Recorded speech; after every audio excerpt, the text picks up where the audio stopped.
है ना। तुम्हारे ही मम्मी की हत्या हुई? हाँ। किसने हत्या किया? पापा। क्यों हत्या कर दी है?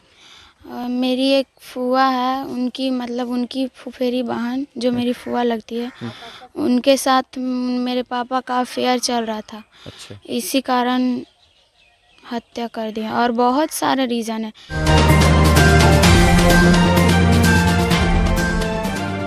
दोस्तों सब्सक्राइब करें और इस बेल आइकन को दबाएं और पाएं वीडियो सबसे पहले।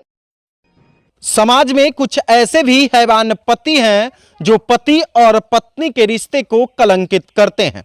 नालंदा जिले के भागन बिघा ओपी थाना क्षेत्र अंतर्गत खाजे इतवार सराय गांव में एक हैवान पति की करतूत सामने आई है, जो अवैध संबंध का विरोध करने पर पत्नी की हत्या कर दिया, वह भी अपने दोस्तों एवं सुपारी किलरों के साथ मिलकर। फिलहाल इस वक्त हमारे साथ मृतका की पुत्री हैं और वो पूरी घटना बताएंगे कि आखिर क्या कुछ घटना घटी थी और कैसे ये घटना हुई। क्या नाम हुआ तुम्हारा बाबू? पूनम कुमारी। कहाँ घर है? खाजे इतवार सराय। पापा का क्या नाम है? विनोद यादव। मम्मी का क्या नाम है? रिंकू देवी। रिंकू देवी, है ना। तुम्हारे ही मम्मी की हत्या हुई? हाँ। किसने हत्या किया? पापा। क्यों हत्या कर दी है? मेरी एक फूआ है, उनकी मतलब उनकी फुफेरी बहन जो मेरी फूआ लगती है, उनके साथ मेरे पापा का अफेयर चल रहा था। अच्छा। इसी कारण हत्या कर दिया और बहुत सारे रीज़न है। खेत बेच रहे थे, मेरी मम्मी मना कर रही थी। अच्छा। तो भी बहुत टॉर्चर करते थे मेरी मम्मी को, बहुत बार, बहुत। जब से होश संभाले तब से। यानी जो आपके पापा थे उनका किसी महिला के साथ अवैध संबंध था, अफेयर चल रहा था, है ना। वो महिला शादीशुदा है या अनमैरिड? हाँ, शादीशुदा। शादीशुदा है। उसके भी बच्चे हैं? हाँ। कितने बच्चे हैं? 3 है। 3 बच्चे उसके हैं। तुम कितने भाई बहन हो? 3। 2 बहन 1 भाई, है ना। हाँ। तो ये विनोद यादव की पुत्री हैं, वही मृतका रिंकू देवी की पुत्री। ये खुद 3 भाई बहन हैं, जबकि इसके पिता 3 भाई बहन वाले एक जो शादीशुदा महिला है उससे प्रेम प्रसंग चला रहे थे और उसी का विरोध जब उनकी पत्नी करती थी तो अक्सर घर में झगड़ा होता था और उसी झगड़ा को समाप्त करने के लिए उन्होंने अपने दोस्तों के साथ मिलकर अपनी पत्नी को ही समाप्त कर दिया। कौन कौन लोग थे मारने में?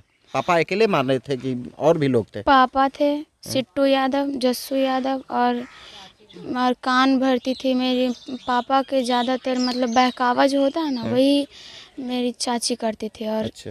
चाचा भी हैं इसमें शामिल। अच्छा। किस बात को लेकर अक्सर विवाद होते रहता था? इसी बात को लेकर के? हाँ, इस बात को लेकर। और जो मतलब पापा ना बिना सबकी मर्जी से ज़बरदस्ती खेत बेच दिए थे। खेत बेचते थे? बेच दिए थे रोड पे। तो वही मम्मी मना करती थी तो बहुत मम्मी को मारते थे, टॉर्चर करते थे। एक बार उंगली तोड़ दिए थे। अच्छा, पहले भी मारपीट होता था? हाँ, बहुत। जब से होश संभाले तब से लड़ाई होता है। यानी वही अवैध संबंध का विरोध तुम्हारी माँ करती थी? हाँ। है? क्या क्या मना करती थी पापा को? यही कि उनसे दूर रहे तो। उनसे दूर रहिए, है ना। लेकिन वो पापा बात नहीं मानते थे, नहीं, है ना, है ना। और हम मतलब मम्मी के सपोर्ट करते थे तो हमको भी बोले थे कि तुमको भी मार देंगे। यानी जब तुम मम्मी को सपोर्ट करती थी, मम्मी के पक्ष से रहती थी, है ना, हाँ। यानी पापा को मना करती थी गलत काम करने से, है ना। हाँ। तो आपको भी पापा मारने की धमकी देते थे? हाँ, और ये मतलब ना जो कमाते थे ज़्यादातर वही उन्हीं को देते थे। हम लोग को तो नानी घर से ज़्यादातर खर्चा जाता है। अच्छा, यानी आप लोग को नानी घर से खर्चा जाता है ना। तो यानी आपके पापा जो थे वो आप लोगों को जी नहीं लगाते थे, है ना। यानी आप लोगों को पिता का प्यार नहीं देते थे, नहीं। है ना। एक शादीशुदा महिला के चक्कर में पागल रहते थे, है ना। कोई और विवाद नहीं ना है? नहीं, बस एक और लड़की के बारे में जानते हैं, लेकिन उनके बारे में कुछ नहीं जानते हैं। अच्छा। बस बात करते थे उनसे, ये जानते हैं, लेकिन उनके साथ कोई गहरा रिश्ता नहीं था। लेकिन इस महिला के साथ गहरा रिश्ता है ना। यानी जो अपना फुफेरी बहन या कोई है उनसे बहुत अच्छा रिलेशन है। हाँ। और वो जो 3 बहन है ना, वो एक बार आई थी मेरी मम्मी को घर पे मारने के लिए। तो हम सब थे तो बचाए थे, वरना उसी दिन मम्मी शायद डेथ कर जाती। तुमको कैसे पता चला कि मम्मी की मौत हो गई? तुम कहाँ रहती थी? यहाँ रहते थे, मेरा भाई कॉल किया, बोला कि नानी घर में तुम रहती है? हाँ, रात ही से कॉल कर रहा था, लेकिन घर के अंदर ज़्यादातर नेटवर्क नहीं रहता, इसीलिए तो सुबह बाहर गए तो रंजन मामा के फ़ोन पे किए तो बताया कि मम्मी को मार दिया गया। अच्छा, तो तुम लोगों को ये बात पहले से पता था कि भाई मम्मी को मार देंगे पापा? हाँ, हमको लगा ना कि इतना मारेंगे लेकिन मर्डर नहीं करेंगे, ऐसा लगता था हमको। यानी ऐसा लगता था कि मारपीट करते हैं, मर्डर नहीं करेंगे। हाँ, ऐसा लगता था। तो अब क्या करोगी, कैसे रहोगी उस घर में? हाँ? कैसे रहोगी? हम चाहते हैं कि मेरे भाई का ना, ये जो मेरे बाप के हिस्से में खेत ज़मीन घर जो आता है मेरे भाई के नाम कर दें। अच्छा, यही चाहते हैं हम लोग। नानी घर पढ़ेंगे, मतलब बड़े होंगे, फिर वहाँ अपने घर मेरा भाई रहेगा। हाँ, क्योंकि अभी जाएगा तो मेरे भाई को जीने नहीं देगा। आपके भाई को भी जीने नहीं देंगे? नहीं, आपके पापा? पापा क्या, पूरा ये चाचा चाची भी नहीं जीने ये देंगे। पूरा परिवार हाँ, है ना?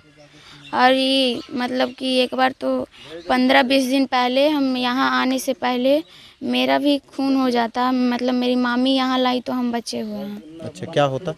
मार देते, मतलब मेरे फूफा जी ज़बरदस्ती हमको ले जा रहे थे वहाँ, यहाँ नहीं आने दे रहे थे, तो छोटी मामी गई, फोर्स किए तो हमको यहाँ ला। यहाँ आने दिए, है ना? हाँ, क्यों, तुमको क्यों मार देते? हम मम्मी को सपोर्ट करते थे इसलिए, है ना? और हम बोल दिए थे कि कुछ गड़बड़ कीजिएगा मम्मी के साथ तो हम जो भी होगा हम सबको बता देंगे। क्या नाम तुम अपना बताइए? पूनम कुमारी। पूनम कुमारी। तुम 3 भाई बहन हो? हम्म। तो ये पूनम है, वही मृतका रिंकू देवी की बड़ी पुत्री, जो अपने पिता की करतूत के बारे में बता रहे हैं। इनके पिता विनोद यादव का किसी शादीशुदा महिला जो 3 बच्चों की मां थी, उसके साथ लव अफेयर था, उसके साथ अवैध संबंध था, और उसी अवैध संबंध का विरोध इसकी मां करते थे, जिसको लेकर घर में अक्सर पति पत्नी के बीच विवाद होता था। और इस विवाद को खत्म करने के लिए एक पति ने अपने पति को सदा के लिए खत्म कर दिया। फिलहाल इस मामले में पुलिस जांच कर रही है कि आखिर क्या कुछ मामला है। कल सब का पोस्टमार्टम कराया गया है सदर अस्पताल बिहार शरीफ में, और पूरे मामले की जांच जो है पुलिस के द्वारा की जा रही है। इस घटना का जो चश्मदीद बेटा है, मृतका रिंकू देवी का बेटा, उससे भी हम बातचीत करेंगे कि आखिर घटना क्या घटा था, वो कैसे अपनी आंखों के सामने मां की मौत को देखा था, वह भी अपने पिता के द्वारा। दोस्तों सब्सक्राइब करें और इस बेल आइकन को दबाएं और पाएं वीडियो सबसे पहले।